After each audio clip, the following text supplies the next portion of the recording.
is looking for this deep flank, though, and the TP's coming in from JoJo. Ayla with a 3-man magnet storm. Back in on Summit. Does a lot of damage real fast to that Rumble. And just a great, but the heal should be enough. But here's Pretty to turn it around. They have to fight this. That's a lot of damage onto Yukino. It's going to be secured, but they got the flash in. Kevy, the one looking for the damage, looking for the ring. And look at the equalizer. It's huge, but so is Pretty cutting it back. They've got to make sure they can get the kill. Sniper still in the pit. Locks in there with them. You can't kill the man. He's 16 years old, and his crew. Cloud9 off, 4,000 HP on it already. Blabber has Smite available. Can he clutch it out from River? The EQ comes in. Blabber secures it, but a cataclysm of multiple members of the Cloud9 backline. 6-8 surges forward, but Fudge pushes him off. Berserker's already taken on the fight. It's up to Blabber if he can look for the resets. He's now a Braum. He's really taking, but he needs to look for more. Finally trying to find River, but Fudge gets taken out. Deficit like this, but it's Busio finding Diamond. Diamond, though, could be in trouble. That's going to be the depth charge into the back line. Jensen got a lot of attention, but it's going to be trade of support for support. It's Rich, the top laner. So they fighting in the mid lane. A little bit of poke back and forth, but it's going to be the kill onto Maokai. And that's a Shurima shuffle pull back in from Quinn. It's going to annihilate Dignitas. No trade onto Quinn. He goes golden. Rich tries to get one back. The Croc does bite down onto the bird, but still dies regardless. He tries to take down Meech. As Winsome, he's still a while off to be able to show up with the team. Or is he? He's got the gates, and they are low. They can re-engage this one. They got the tag. That's a lot of damage. The body block there from Tomio on his fire. The re-engage from Zazel. Trying to poke out for the flash in with the grand entrance. Meech still alive somehow. How does he keep doing it? Trying to get the damage first. Meech! What a play! Shaden engaging onto Hansra immediately as JoJo's in the middle of the fight, but he's got to be careful. Unforgiven still free firing on the side, and Hansra's already been killed. Into the back goes Ayla with a nice knockup into 2. TSM are already crushed, and EG are done. Turtle tries to kite it out, but he can't get excited. 100 Thieves just pulled it off. Hey, this is Joseph Jang, the 100 Thieves League of Legends General Manager, and today I'm here to talk with you about the direction of the LCS program moving forward into 2024. I've been at this organization for 6 years, and I've been able to see the different roster building approaches and philosophies we've integrated at the LCS level. Starting with the veteran roster in our entrance to the LCS, to importing World Championship winning superstar imports, to buying out a core and filling it out with our own players, and more recently, fielding MVP players with our own rookies. But the one strategy we haven't been able to successfully implement is nurturing and fostering our own talent at the LCS level. The goal of the LCS was and still is to win championships, but in order to build towards championship caliber rosters consistently, we need to find a way to nurture and develop our own talent. So in 2024, I'd like to introduce to you our new LCS head coach that will be spearheading our long-term development program. Please welcome Grayson Gilmer, otherwise known as GoldenGlue. Nice. I'm back. We did it. Welcome, Grayson. Thank you. Yeah, it feels good to be here. Feels right. For people who don't have context, do you want to explain a little bit about your history at 100 Thieves before and what you've been up to since then?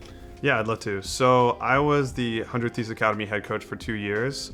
We won 1 championship under me, but we always did, we did pretty well. I think we were top 4 like every time with different rosters. After the 2 years of coaching here, I honestly was a little burnt out. I think that I kind of ran into coaching right after I ended my playing career, and I just did it because that was what honestly was easy for me to do. And I think I did show a knack for like my strategical mind during that time. But then I took like around 7 to 8 months off, just kind of like reflect and figure out what did I want to do next. And I wasn't even sure if I was going to come back to like competitive esports, but Disguised Toast came along. He tweeted about he was making a team, and I was like, sounds fun. So then I ended up joining Disguised Toast's team as the general manager and head coach. And I fully built out the team. I built out the schedule of what we're going to do. And even though we were super last minute and we came in 1 week before the season started, we ended up winning the championship. I got so much satisfaction out of that, and that kind of brought me to realize that I really wanted to be a coach, but I really wanted it to be a program that I kind of like bootstrapped and really believed in. And that kind of leads me to why I'm here. So what is our approach this year, and what are the main components a development program that actually works? I think that the really important ingredients for building a successful roster that is mainly comprised of rookies is making sure you have the right personalities fitting within the rookies, and then also making sure that you have some level of veteran or experienced player on the team to kind of like hold the space for these new rookies to grow. Because if you just get too many rookies or you don't get the right personalities, you're really not going to be getting the most out of what that roster can be. Yeah, I think I've seen that happen at the LCS level a lot. I mean, I was a coach too at one point, so I think what I've felt working with these players in the past is I feel like growth happens when people are right outside of their comfort zone. Like too much, pressure externally, they kind of collapse. And when they're not challenged enough, they don't grow. So I think, organizations that have had a lot of success developing these rookies, they usually already have like a functioning team or a team that's doing pretty well in the LCS. And these rookies are kind of transplanted really naturally where they're able to showcase their own talent. Yeah.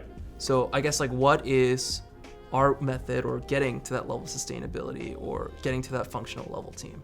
Yeah, so, obviously with the pickup of River, who was just like an absolutely amazing jungler and was like the core of Golden Guardian's success last year, I really expect him to be a huge proponent in letting our other rookies like Sniper and Meech, and also Ayla and Quid are still pretty new to like playing on the big stage. So I'm really going to be looking to River to being that piece that is just going to kind of like hold things together. And it's like, I think it's perfectly fit that he's the jungler. He's the person going between all the roles, can affect all the lanes. Yeah, and he had like a really, really standout year last year. I think he was like, he was like top 2 MVP in summer. Like people were, I think pointing at him as to like why GGS had their first like 2 international appearances. So I think River is like an amazing pickup for this roster. And also like he helps with the language barrier with Quid, right? He kind of acts as that bridge. So I see him as like a very, very crucial piece of this roster. And although he's not like a rookie like the rest of them, like we've mentioned before, we need that like functional, roster for these rookies to actually mold or fit into. So we talked about River a lot. Let's kind of talk about our rookies, because I think they range on the spectrum of like super, super fresh with like Sniper. He played 1 split in Academy, to players like Ayla, who is kind of considered a mix, I would say at this point, where he has like a full year of LCS under his belt. Yeah. General Sniper is a player that I think there's a lot of eyes on. He's been in our program for a while, and he's obviously like very talented and like very mechanically skilled. Honestly, it's like a personal goal of mine when I reflect on my own career and how my like trajectory was early on, is to kind of protect him from those expectations, because I think that when a lot of people think very highly of you, it's just a ton of pressure. When it comes to Sniper, he is very promising, but at the same time, he is very fresh. So we were talking about having a good mix of veterans and rookies, and I think the AD carry role is actually where we had the most decision trees to make. So tell us why we landed on Meech. I worked with Meech recently on Disguised Toast team, and going into that split, I actually didn't really know much about Meech. I know he spent some time like on CLG Academy before, and I ended up picking him up because of like just doing some scouting and thought I'd give this guy a chance, and I was really impressed. After we finished, first place and won our championship, I definitely knew this guy was LCS ready. I definitely think he has the hands for it, and I think he also has like a lot of like determination and his ability to play on high pressure situations. Like he played the same when we went into our championship match as he did during the regular season. And also I think another big point is like for AD carry role, that's like I think the role historically that's been the most easy to seamlessly transition into the LCS, because let's be honest, like AD carries just need really good hands and they'll pop off in the team fights. Yeah. And Ayla also has historically had a lot of success working with these types of players. So I think that's why, even though this is where we had the most decisions to make, it was a pretty easy one for us. Yeah, for sure. I know you've done these crazy programs at the developmental level in Academy kind of by yourself, but now you're working at the LCS level, and obviously there are more challenges. So how do we round out the coaching staff to really support you and the players? Yeah, so I'm really excited about the rest of the coaching staff who aren't currently in this video. That being our analyst, Nathan, or Chimera, who I've worked with in the past and who's just great, and our assistant coach, Spooks, or Sam. I also worked with him when I was a player, and I've known him pretty well. I think both of these guys are going to be like absolutely pivotal to our success as an operation, and like I feel very lucky that we're able to work with them. And I think the other thing to touch on with these rookie programs is that it needs to be like very, very intentional.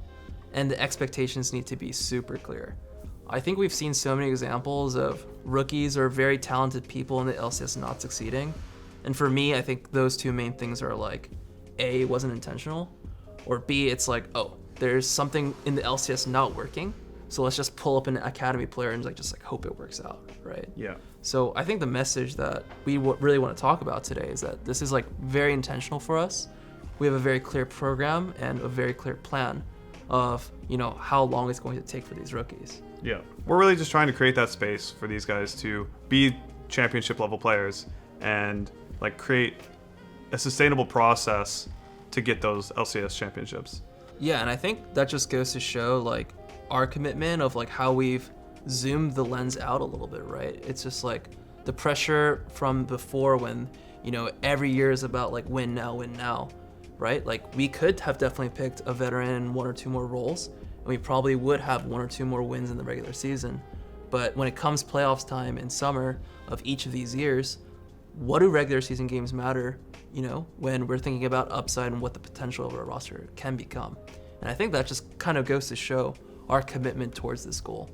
That's basically how we're doubling down on our development program for next year. We're going to be doing a lot of content around the players so we can kind of showcase how we're growing with the players, and you guys will kind of be able to join us in that journey. Thanks for watching. This is Joseph Jang and Grayson Gilmer speaking with you from the Subway Training Room, and I'll see you guys next time.